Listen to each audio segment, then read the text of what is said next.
Supposedly I'll actually ride the chair down the mountain this time. There's Soulfest behind me. All the way down the hill. Oh, that would be so pretty. I'll tell him. Yeah. That'd be funny. Top of.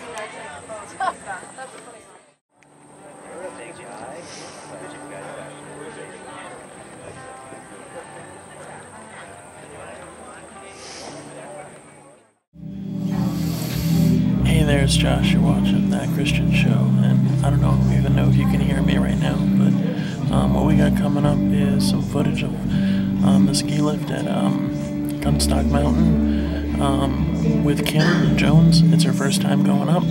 This was back in 2010, and some scripture and some vlogging. I can't remember what. That's all really simple. Show.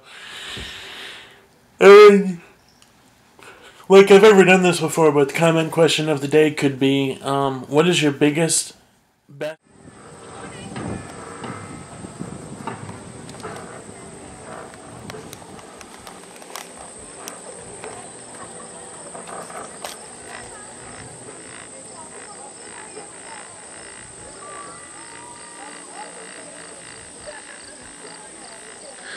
It's like, when I sit in this thing, I think of all the things that aren't important. Like, the fact that I have a really crawling right wedgie right now. It's not important that I get it out, though. How's it going?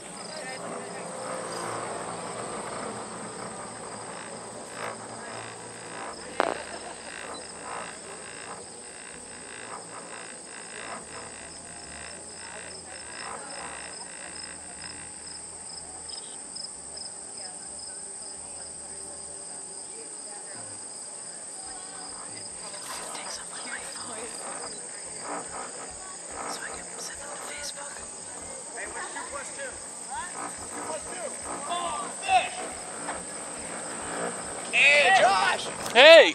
What's up, Matt? We're up. Well, that's what's funny is all my friends on Facebook. Perfect. My first time, not my first time at Facebook this morning, I had all my friends were talking about how they were stoned and stuff and like that, and I'm like, bitches, I'm higher than all of you right now. Right.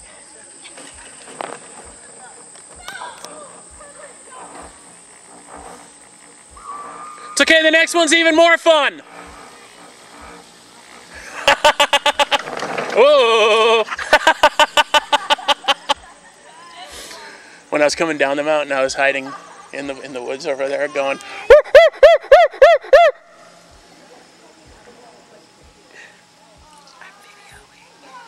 We're both high together.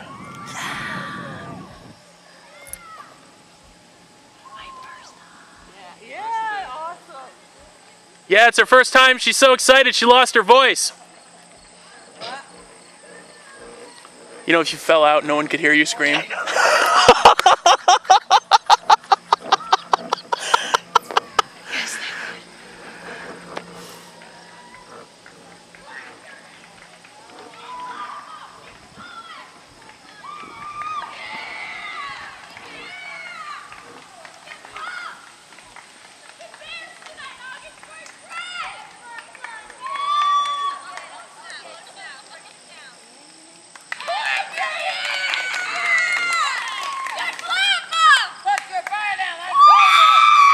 First time!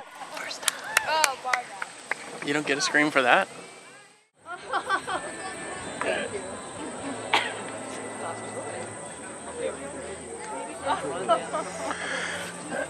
Yeah, and it was her first time.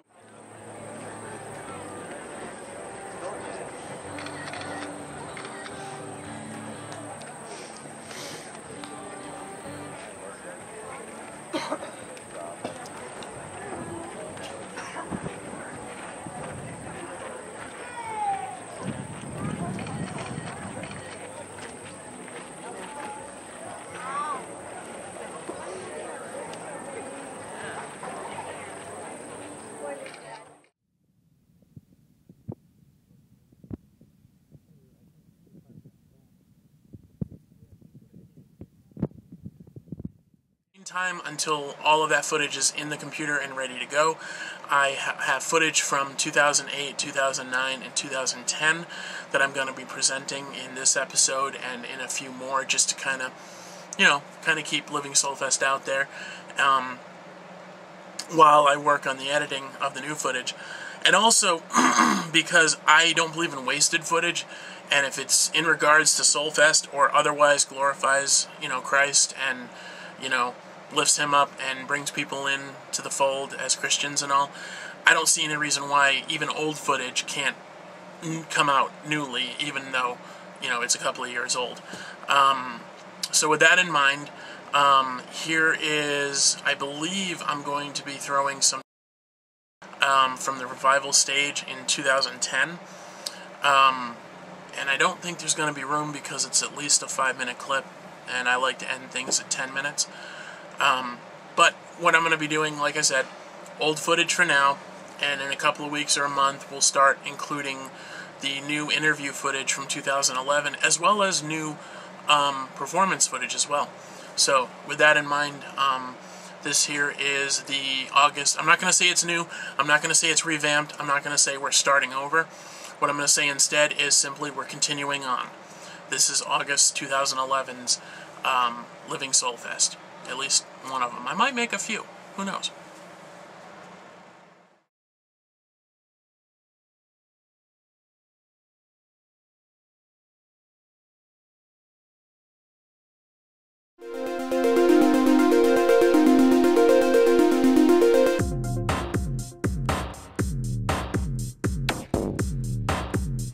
Revelation was first broken in the book of Genesis. So this is a really, really important book. When I was in Bible college, they made us take a number of courses that they called doctrinally vital courses, and the book of Genesis was one of them. It is a doctrinally vital book. So before we jump into verse 1, let's ask one more question.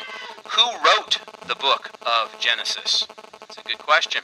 I think a lot of people envision the Bible coming to us through the hand of an angel, or perhaps God sitting on some great rock dictated these things or wrote them down, or maybe it's all just oral history. But the Bible is really clear as to who wrote down the words of Genesis. According to the New Testament, Moses wrote the book of Genesis. So if you want to look at some scripture references for that, you might jot down Luke 24.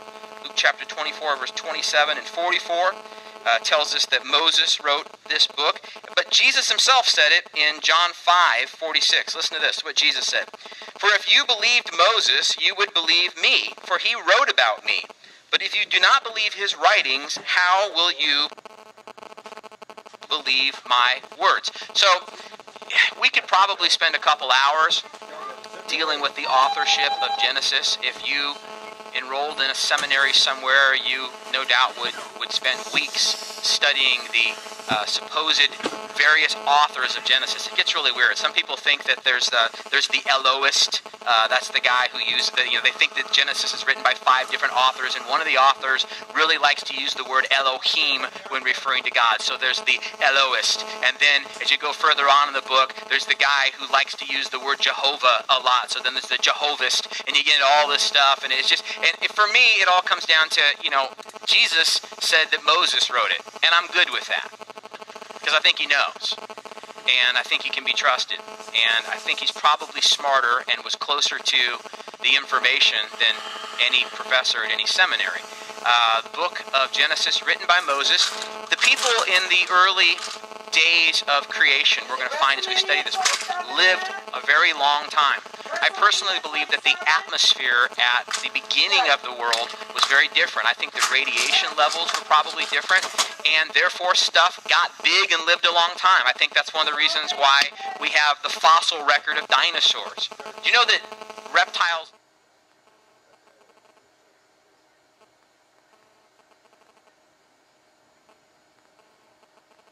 created Hank?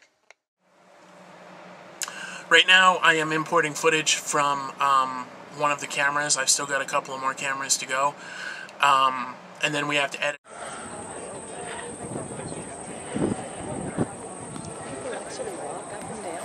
I walked down 2 days ago. Yeah, my son did too, but it